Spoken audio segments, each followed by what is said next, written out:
जो संसदीय परंपरा है वो यही सिखाता है कि सदन जितना ही सत्ता पक्ष का है उतना ही विपक्ष का है और बार बार विपक्ष, विशेष रूप से नेता प्रतिपक्ष,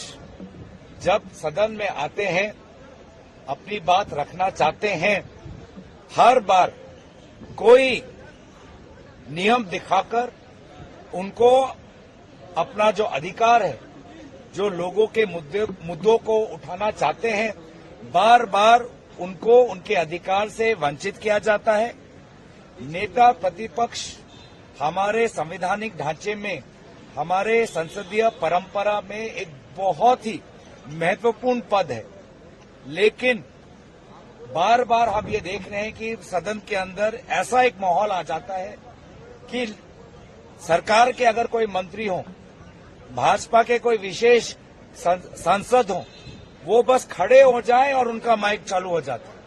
वो बस खड़े हो जाएं और उनके लिए सारे नियम, सारे रूल बुक परे कर उनको जो अपनी राजनीतिक रोटी सेकनी है, जो उनको राजनीतिक आरोप लगाना है, उनको बोलने का अवसर मिलता है, खुली छूट मिलती है। कल भी एक हमने उदाहरण देखा, आज से 2 दिन पहले, जब हमने एडजर्नमेंट मोशन लाए दिल्ली हाईकोर्ट के जज पर, तो हमारा एडजर्नमेंट मोशन नकारा गया और पार्लियामेंट्री अफेयर्स मंत्री जो अपने झूठे आरोप लगाना चाहते थे कर्नाटक के संदर्भ में, उनको बोलने का मौका दिया। एलओपी जब आते हैं, अपने पैर पे खड़े होते हैं, उनको बोलने का अवसर नहीं मिलता। संसद की इतिहास हमने भी देखी है। आदरणीय सुषमा स्वराज जी जब वो नेता प्रतिपक्ष थे, उनको क्या सम्मान, उस पद को क्या सम्मान मिलता था, हम देखते थे लोकसभा के अंदर। लेकिन आज भी हमने ये देखा कि राहुल गांधी जी नेता प्रतिपक्ष अपनी बात रखने के लिए खड़े हुए और आदरणीय अध्यक्ष महोदय उन्होंने तुरंत हाउस को अडजर्न कर दिया। नेता प्रतिपक्ष के पद का नाम का जिक्र किया और जब नेता प्रतिपक्ष खड़े हुए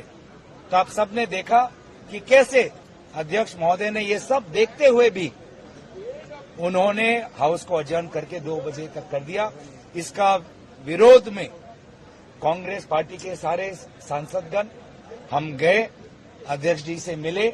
हमने अपनी आपत्ति और जो संसदीय परंपरा का जो अवहेलना हो रहा है, नेता प्रतिपक्ष जैसे संवैधानिक पद का की जो गरिमा है, उसकी जो अवहेलना हो रही है, वो हमने जोर से उठाया। हम बार बार ये देख रहे हैं कि संसद में सरकार के द्वारा एक ऐसा माहौल बनाया जा रहा है जिसमें नेता प्रतिपक्ष, विपक्ष और संसदीय परंपरा को धूल में मिलाने की कोशिश की जा रही है।